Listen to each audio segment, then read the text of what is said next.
Hello everyone, I am Vivek Singh Yadav, Faculty Physics from Jharkhand Public School. Today we are going to start a new topic, generator and transformer, which is the part of the alternating current.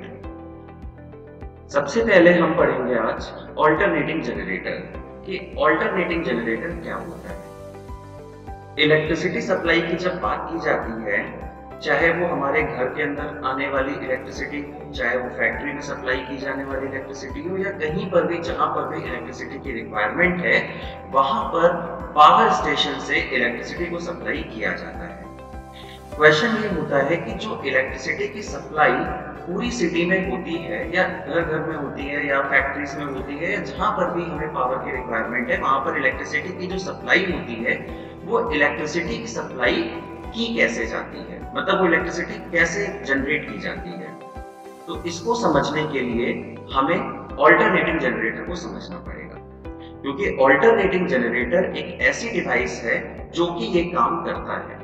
Generator नाम से समझ में आता है कि something which is capable to generate something. तो AC generator का मतलब है ये एक ऐसी डिवाइस है जो कि आपकी एनर्जी को, किस एनर्जी को, मैकेनिकल एनर्जी को इलेक्ट्रिकल एनर्जी में कन्वर्ट करता है। तो जनरेटर का जो सबसे पहला हमारा जो बेसिक पॉइंट होगा वो ये होगा कि ये क्या करता है, it converts mechanical energy into electrical energy. देखिए ये काम होता कैसे है, मतलब कैसे कोई भी जनरेटर एक मैकेनिकल एनर्जी को इलेक्ट्रिकल एनर्जी में कन्वर्ट कर सकता है, ये भी समझना हमारे लिए बहुत जरूरी है। देखिए ये जो फर्स्ट डायग्राम यहाँ पर आपको दिखाई दे रहा है, this diagram is for the turbine. कहीं पर भी अगर आपको इलेक्ट्रिसिटी की सप्लाई करनी है तो इलेक्ट्रिसिटी सप्लाई के लिए जनरेटर आपका मेन कंपोनेंट होता है, लेकिन इस जनरेटर को चलाना कैसे है, कैसे इस जनरेटर को हम एनर्जी देंगे कि ये जनरेटर ऑपरेट हो। तो इस जनरेटर को जो एनर्जी दी जाती है वो एनर्जी दी जाती है मैकेनिकल एनर्जी। अब ये मैकेनिकल एनर्जी जो जनरेटर को दी जाती है ये प्रोड्यूस की जाती है बाय द हेल्प ऑफ टरबाइन्स। अब ये टरबाइन में क्या होता है, देखिए टरबाइन एक रोटेटिंग मशीन होती है, एक फैन की तरह रोटेटिंग मशीन होती है। इस टरबाइन में जो शाफ्ट होती है, इस टरबाइन से एक शाफ्ट आती है और टरबाइन की जो शाफ्ट होती है वो जनरेटर के शाफ्ट से कनेक्ट कर दी जाती है। तो जैसे जैसे टरबाइन रोटेट करती है, जनरेटर की शाफ्ट भी रोटेट करती है और इलेक्ट्रिसिटी का प्रोडक्शन होना शुरू हो जाता है। अब इस टरबाइन को ऑपरेट करने के लिए अलग अलग तरह की एनर्जी दी जाती है। कभी इस टरबाइन के ऊपर स्टीम पास कराई जाती है, कभी इस टरबाइन के ऊपर वाटर पास कराया जाता है। तो अगर टरबाइन के ऊपर हम स्टीम पास करा रहे हैं तो उसको बोलते हैं थर्मल पावर प्लांट में इलेक्ट्रिसिटी का प्रोडक्शन हो रहा है, पावर प्लांट में इलेक्ट्रिसिटी का प्रोडक्शन हो रहा है। अगर हम with the help of water electricity produce कर रहे हैं तो हम कहते हैं कि वो हाइड्रो इलेक्ट्रिक पावर प्लांट है। तो यानी ऐसा पावर प्लांट जहां पर वाटर की हेल्प से हम इलेक्ट्रिसिटी को प्रोड्यूस करते हैं उसको बोलते हैं हाइड्रो इलेक्ट्रिक पावर प्लांट, और जहां पर स्टीम की हेल्प से हम लोग इलेक्ट्रिसिटी जनरेट करते हैं उनको बोलते हैं थर्मल पावर प्लांट। देखिए हमारा जो मेन पर्पस है वो है टरबाइन को रोटेट कराना, चाहे ये टरबाइन वाटर के प्रेशर से रोटेट करे या तो ये स्टीम के प्रेशर से रोटेट करे। तो डिपेंडिंग अपॉन द सिचुएशन हम वाटर, स्टीम या फिर हम विंड की हेल्प से, जहां पे हम विंड टरबाइन के बारे में हमने सुना हुआ है, विंड मिल्स के बारे में सुना हुआ है, तो वहां से भी हम लोग इसको रोटेट करा सकते हैं। यानी हमारा जो पर्पस ये होता है कि हम किसी भी तरह इस टरबाइन को रोटेट कर दें ताकि हमारा जनरेटर ऑपरेट होने लगे और जनरेटर को मिलने लगे मैकेनिकल एनर्जी, और जनरेटर उस मैकेनिकल एनर्जी को कन्वर्ट कर दे इलेक्ट्रिकल एनर्जी में। तो ये तो एक बेसिक इंट्रोडक्शन है कि ऑल्टरनेटिंग जनरेटर क्या होता है और इसका काम क्या है। अब हम बात करेंगे कि जो ये ऑल्टरनेटिंग जनरेटर है ये किस प्रिंसिपल पे वर्क करता है और क्या चीजें हम यहाँ से पता कर सकते हैं। देखिए सबसे पहले हमने ये पढ़ा कि एक एसी जनरेटर एक ऐसी मैकेनिकल इलेक्ट्रोमैकेनिकल डिवाइस है जो कि मैकेनिकल एनर्जी को इलेक्ट्रिकल एनर्जी में कन्वर्ट करता है। अगर हम इसके वर्किंग प्रिंसिपल की बात करें, यानी कि जो हमारा ये जनरेटर है ये किस प्रिंसिपल पे वर्क करता है, अगर हम इसकी बात करें तो वर्किंग प्रिंसिपल होता है इलेक्ट्रोमैग्नेटिक इंडक्शन। इलेक्ट्रोमैग्नेटिक इंडक्शन, देखिए इलेक्ट्रोमैग्नेटिक इंडक्शन क्या होता है इसको समझना भी इंपॉर्टेंट है, क्योंकि With this principle, the AC generator is lit. तो देखिए इलेक्ट्रोमैग्नेटिक इंडक्शन क्या होता है, ये एक बहुत सिंपल सा फिनोमेना होता है। जैसे कि मान लीजिए कि यहाँ पर मैग्नेटिक फील्ड है, these are the magnetic field. अगर हम किसी भी मीन से, किसी भी तरह इस मैग्नेटिक फील्ड को चेंज कर दें, मैग्नेटिक फ्लक्स को चेंज कर दें, तो वहां पर ईएमएफ प्रोड्यूस हो जाती है। यानी इलेक्ट्रोमैग्नेटिक इंडक्शन क्या होता है कि बेसिकली कहीं पर भी अगर हम इलेक्ट्रिक फ्लक्स को, सॉरी मैग्नेटिक फ्लक्स को, या हम कह सकते हैं कि मैग्नेटिक फील्ड को अगर हम कहीं पर भी चेंज कर देते हैं तो वहां पर ईएमएफ का प्रोडक्शन होना शुरू हो जाता है। इसी को कहते हैं इलेक्ट्रोमैग्नेटिक इंडक्शन। तो जो हमारा ऑल्टरनेटिंग जनरेटर है वो किस प्रिंसिपल पे वर्क करता है, इलेक्ट्रोमैग्नेटिक इंडक्शन पे। इसका मतलब है कि हम जनरेटर में मैग्नेटिक फील्ड को चेंज करते हैं और उस मैग्नेटिक फील्ड को चेंज करने पे हमें क्या मिल जाती है, हमें मिल जाती है वहां पर ईएमएफ, जिसे हम ऑल्टरनेटिंग करंट में कन्वर्ट कर लेते हैं। अब हम बात करते हैं इसके कंस्ट्रक्शन की, कि जो हमारा ऑल्टरनेटिंग जनरेटर होता है इसके क्या पार्ट्स होते हैं। तो देखिए यहाँ पर आपको फिगर नंबर 2 जो हमारे पास है, इसमें देखिए क्या दिया गया है। ये आपका एक बेसिक ब्लॉक डायग्राम है for the alternating generator. Alternating generator में जो कुछ मेन पार्ट्स होते हैं, पहला मेन पार्ट है horse shoe type permanent magnet, यानी यहाँ पर आपका एक परमानेंट मैग्नेट लगा होता है। यहाँ पे देखिए एक N और S लिखा हुआ है, दिस इज ये वर्क करता है एज अ नॉर्थ पोल, ये वर्क करता है एज अ साउथ पोल। तो हॉर्स शू टाइप हमारे पास यहाँ पे 2 परमानेंट मैग्नेट होते हैं। दूसरी चीज यहाँ पर हमारे पास एक आर्मेचर कॉइल होती है, आर्मेचर कॉइल होती है। देखिए ये जो यहाँ पर A B C D ये जो आपको दिखाई दे रही है, ये this is the armature coil. तो यहाँ पे मैं इसको मार्क कर देता हूँ, ABCD is the armature coil. तीसरा जो इसका मेन पार्ट होता है वो होती है इसकी स्लिप रिंग। देखिए स्लिप रिंग यहाँ पे ये R1 R2 है, ये R1 और ये R2, these are the slip ring, ये आपकी स्लिप रिंग्स हैं।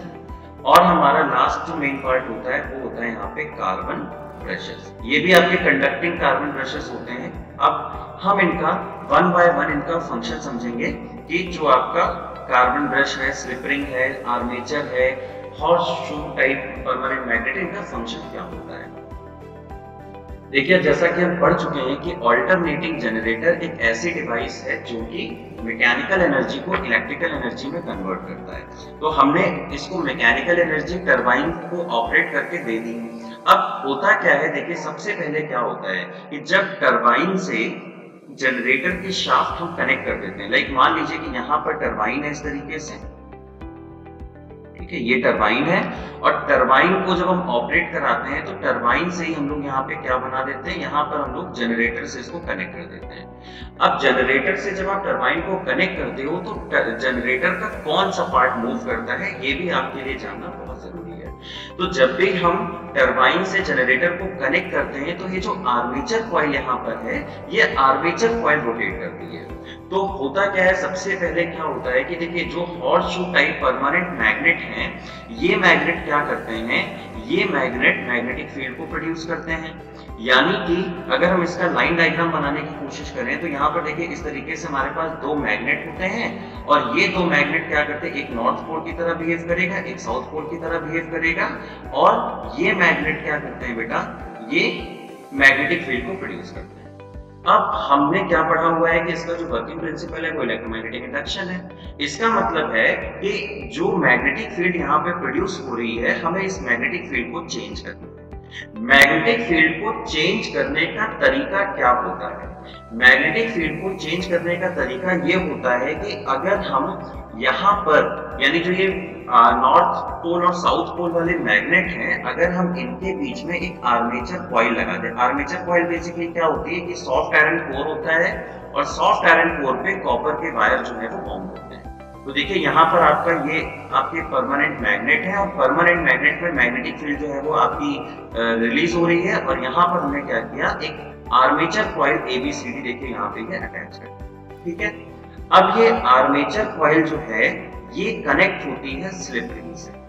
देखिए दोनों इस आर्मेचर कॉइल में आप देखिए इसके 2 एंड हैं, एक एंड आपका ये है और एक एंड आपका ये है। तो ऐसा नहीं है कि दोनों एंड आपके एक ही रिंग से कनेक्ट होते हैं। जैसे मान लीजिए यहाँ पर एक स्लिप रिंग यहाँ पर है तो दूसरी स्लिप रिंग आपकी यहाँ पर है, यानी आर्मेचर कॉइल का एक एंड एक स्लिप रिंग से कनेक्ट होता है और दूसरा एंड दूसरी स्लिप रिंग से कनेक्ट होता है। इस डायग्राम में आप देखिए यहाँ पे जो गिवन है डायग्राम नंबर 2, यहाँ पे फर्स्ट एंड जो है देखिए वो स्लिप रिंग 1 से कनेक्टेड है और जो सेकंड एंड है वो स्लिप रिंग 2 से कनेक्टेड है, यानी कि दो एंड है दो अलग अलग रिंग से कनेक्ट होते हैं। उसके बाद ये जो स्लिप रिंग है, इस स्लिप रिंग के साथ में यहाँ पर कार्बन ब्रशेस को कांटेक्ट में लाया जाता है। ये कार्बन ब्रशेस यहाँ पे स्टक नहीं होते हैं, यहाँ पर ये सिर्फ कनेक्टेड होते हैं, मतलब इनके ग्रेजुअल टच होता है इनका।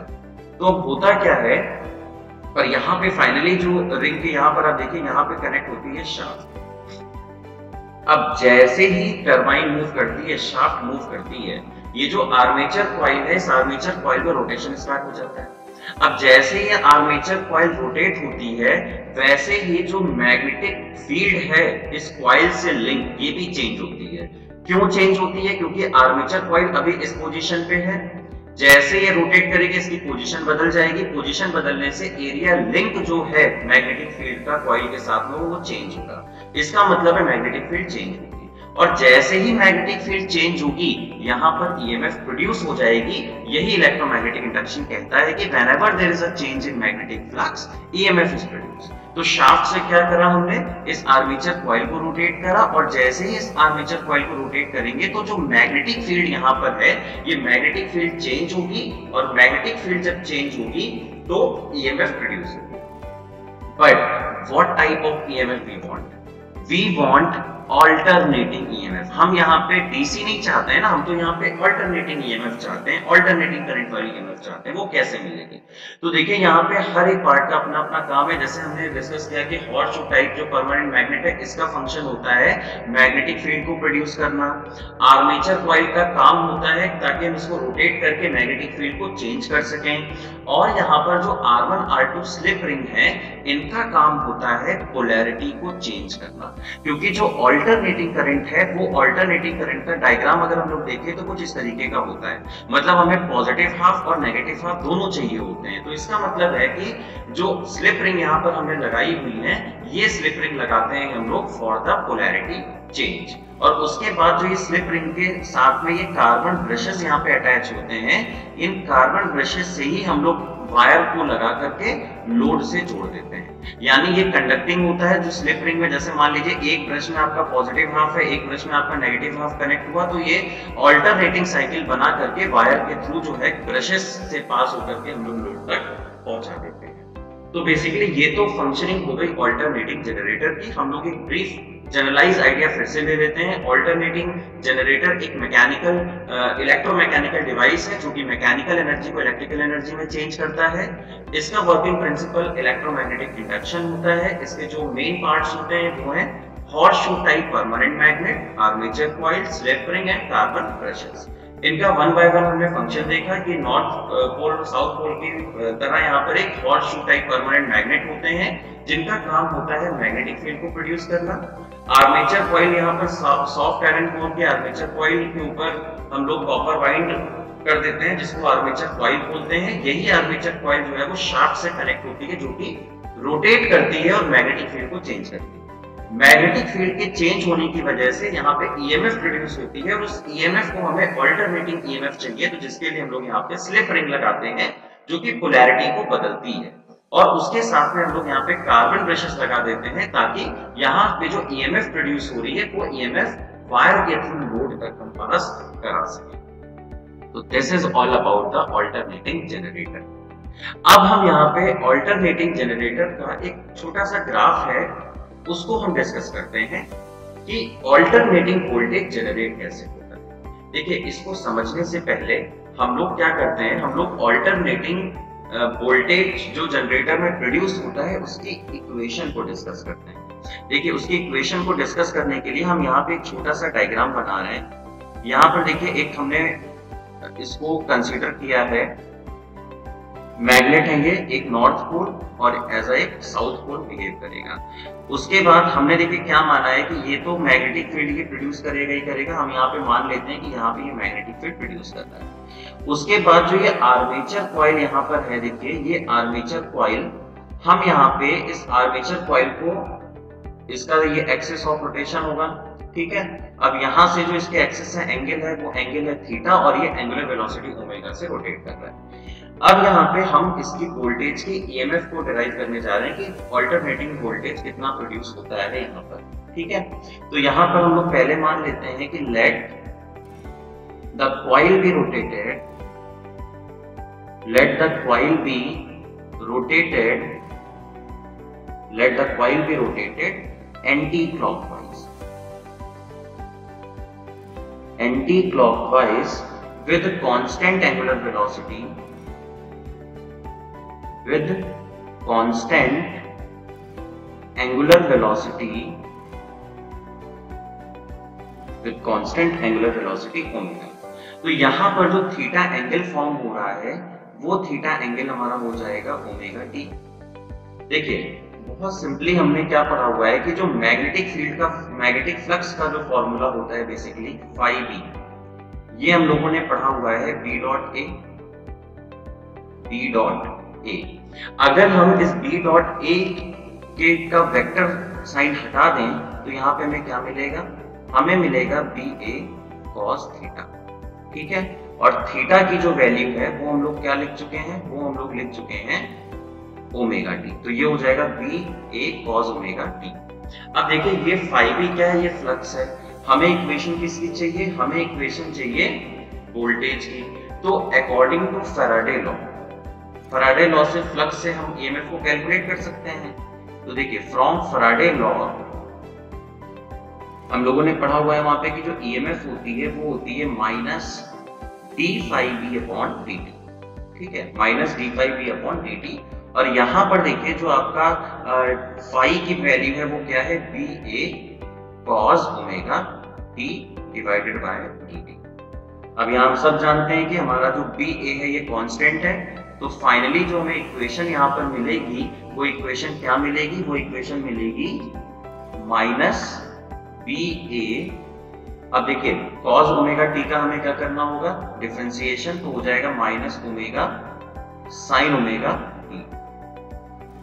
अब यहाँ पर देखिए हम यहाँ माइनस माइनस से प्लस हो जाएगा, तो B A omega sine omega T यहाँ पे हम लोग लिख सकते हैं। और अब यहाँ पर देखिए क्या करना है हमें, यहाँ पर अगर ये तो सिंगल टर्न के लिए है कि अगर एक टर्न हमारा है तो E is equal to B A omega sine omega T हो जाएगा। But if we are having number of turns, मान लीजिए हमारे पास नंबर ऑफ टर्न्स जो है वो n है, हम मान लेते हैं कि n is equal to number of turns in the armature coil. तो वहां पर जो ईएमएफ होगी वो हो जाएगी n B A omega sine omega T. तो ये हमारी बेसिकली ईएमएफ की इक्वेशन बन गई, ठीक है। और ईएमएफ की इक्वेशन से हम लोग करंट की इक्वेशन को बना सकते हैं। कैसे बनाएंगे, देखिए सीधा सा तरीका है, करंट का फॉर्मूला क्या होता है, I is equal to E upon R। तो यहाँ पर देखिए हम ईएमएफ की वैल्यू क्या हमें दी गई है, ईएमएफ की वैल्यू हमें यहाँ पे मेंशन है, इसको हम रेजिस्टेंस से डिवाइड कर देंगे, we will get the value for this. अब यहाँ पर एक चीज देखिए, अगर हमें यहाँ पर मैक्सिमम ईएमएफ चाहिए तो मैक्सिमम ईएमएफ कब मिलेगी, तो फॉर मैक्सिमम ईएमएफ इस फॉर्मूले से देखिए मैक्सिमम ईएमएफ हमें तब मिलेगी जब साइन ओमेगा टी की जो वैल्यू है वो 1 हो जाए। और ये वैल्यू 1 कब होगी, जब 100% जो आपका ओमेगा टी है यानी कि थीटा है ये कितना हो जाए, 90 डिग्री हो जाए। तो अगर मैक्सिमम वोल्टेज चाहिए तो हमें थीटा को 90 डिग्री पे सेट करना पड़ेगा। और 90 डिग्री पे जब आप इसको सेट करोगे तो उस टाइम पे जो आपकी ईएमएफ होगी वो ईएमएफ होगी आपकी मैक्सिमम ईएमएफ, और इसको हम ई नॉट से लिख देंगे N B A omega. This is the maximum EMF, ठीक है। ये मैक्सिमम ईएमएफ का फॉर्मूला बन जाएगा हमारा। और अगर हम देखिए, अगर इस वाली वैल्यू को E not is equal to N B A omega को यहाँ पे पुट करते हैं तो हमें फाइनली इक्वेशन, इंस्टेंटेनियस इक्वेशन क्या मिल जाएगी, ई नॉट साइन ओमेगा, ठीक है। ये हमें मिल गई यहाँ पे ईएमएफ की इक्वेशन। और इसी तरीके से हम लोग यहाँ पे करंट की इक्वेशन इस वाले फॉर्मूले से निकाल लेंगे, E not sine omega T upon R, और ई नॉट अपॉन आर क्या हो जाएगा, maximum current, that is I not sine omega T. तो देखिए यहाँ पर हमें वोल्टेज और करंट दोनों की इक्वेशन मिल गई। अब ये जो देखिए यहाँ पे ग्राफ बना हुआ है, ग्राफ क्या रिप्रेजेंट कर रहा है, ये ग्राफ रिप्रेजेंट कर रहा है कि देखिए यहाँ पर अगर हम इस ऑल्टरनेटिंग ग्राफ को देखें तो इस ऑल्टरनेटिंग ग्राफ में ये पूरा का पूरा यहाँ से कर्व आपका जो साइकिल है वो मूव कर रही है। अब ये ऑल्टरनेटिंग साइकिल जो है ये कैसे बनी, इसका ये बेसिकली ग्राफ है। तो देखिए जो ऊपर वाला हमारा सेगमेंट है, ये वाला जो सेगमेंट है, इस वाले सेगमेंट में ये ए बी ए ये जो दिखाया गया है ये बेसिकली आर्मेचर कॉइल है। अब ये डिफरेंट पोजीशन पर, यानी आर्मेचर कॉइल तो रोटेट करती है, अब आर्मेचर कॉइल के डिफरेंट पोजीशन पर ईएमएफ क्या होगी, इसका ये बेसिकली एक ग्राफ है, उसको यहाँ पे प्लॉट किया गया है। देखिए सबसे पहले है कि अगर हमारा जो यानी 0 डिग्री, यहाँ पर हम बात कर रहे हैं कि अगर हमारा रोटेशन नहीं है, जो एंगल है वो 0 डिग्री है, तो अगर एंगल 0 डिग्री होगा तो E इज इक्वल टू, यहाँ पर जो हम लोग EMF की इक्वेशन हम लोग पढ़ रहे हैं, E is equal to NBA sine omega T. तो ओमेगा टी तो बेटा यहाँ पे 0 डिग्री है, और हम सब जानते हैं कि साइन 0 कितना होता है, 0, यानी NBA ओमेगा, यहाँ पे ओमेगा हो जाएगा साइन 0, तो ईएमएफ कितनी हो गई, 0। तो फर्स्ट केस में ईएमएफ कितनी मिलेगी, 0 मिलेगी। सेकंड केस में देखिए जब आपका ये पीक पर आएगा तो एंगल कितना हो गया, 90 डिग्री हो गया, और जब हम इक्वेशन में E is equal to NBA omega sine 90 put करेंगे तो 100% हमें यहाँ पे मैक्सिमम ईएमएफ मिलेगी NBA ओमेगा। EM का मतलब मैक्सिमम ईएमएफ हमें यहाँ पे मिलेगी। फिर से जैसे ये पीक डाउन होगा 180 पे आएगा, 180 पे हमें पता है कि साइन 180 कितना होता है, साइन 180 0 होगा, फिर से ये ईएमएफ 0 हो जाएगी। फिर जैसे हम 270 पर आएंगे तो हमें पता है कि साइन 270 जो होता है वो -1 होता है, तो इसीलिए यहाँ पर जो आपको ईएमएफ तो मैक्सिमम होगी बट इन अपोजिट पोलैरिटी। और फिर से अगर हम यहाँ पर आएंगे तो साइन 360 की अगर हम बात करें तो साइन 360 जो होगा वो अगेन 0, तो फिर से हमें यही साइकिल मिल जाएगी, यानी ये साइकिल आपकी रिपीट होती रहती है डिफरेंट पोजीशन पर। ऑल्टरनेटिंग जो डिफरेंट पोजीशन है उसके अकॉर्डिंग जो है ये होता है। तो ऑल्टरनेटिंग वोल्टेज की इक्वेशन जो है वो हम लोगों ने कैलकुलेट की, और ये डिफरेंट पोजीशन पर, यानी जो आर्मेचर की डिफरेंट पोजीशन है उस पर कितना ईएमएफ हमें अचीव होगा वो भी हमने यहाँ पर देख लिया। ट्रांसफार्मर हम लोग अपनी नेक्स्ट क्लास में डिस्कस करेंगे। होपफुली कि आपको ये जनरेटर का कॉन्सेप्ट समझ में आया होगा। एक बार हम और थोड़ा सा ओवरव्यू ले लेते हैं। देखिए ऑल्टरनेटिंग जनरेटर में हमने पढ़ा कि एक ऐसी डिवाइस है, इलेक्ट्रोमैकेनिकल डिवाइस है जो कि मैकेनिकल एनर्जी को इलेक्ट्रिकल एनर्जी में कन्वर्ट करती है। इसका वर्किंग प्रिंसिपल है इलेक्ट्रोमैग्नेटिक इंडक्शन। इसका जो कंस्ट्रक्शन है क्या है, हॉर्स टाइप परमानेंट मैग्नेट लगा होता है, आर्मेचर कॉइल होती है, स्लिप रिंग होता है, कार्बन ब्रश होता है। परमानेंट मैग्नेट मैग्नेटिक फील्ड को प्रोड्यूस करते हैं, आर्मेचर कॉइल रोटेट करती है, स्लिप रिंग पोलैरिटी को बदलती है, और कार्बन ब्रशेस जो है वो इलेक्ट्रिकल सप्लाई को लोड तक पहुंचाते हैं। जनरेशन कैसे होता है, जनरेशन तभी होता है जब आर्मेचर कॉइल रोटेट करती है, और आर्मेचर कॉइल जब हमने एक पर्टिकुलर केस लिया कि जब वो anti clockwise angular velocity omega constantly move कर रही होगी, तो उस टाइम पे हमने ईएमएफ की इक्वेशन को डेराइव किया। और यहाँ पर जो ग्राफ दिया हुआ है, इस ग्राफ में हमने कैसे समझा कि ऑल्टरनेटिंग वोल्टेज जनरेट होता है। तो देखिए यहाँ पे जो ऑल्टरनेटिंग वोल्टेज यहाँ पे जनरेट हो रहा है वो कैसे हो रहा है कि हमने डिफरेंट आर्मेचर पोजीशंस पर ईएमएफ की इक्वेशन से कैलकुलेशन की। तो होपफुली ये आपको समझ में आया होगा, and in our next video we will discuss about the transformer. Thank you.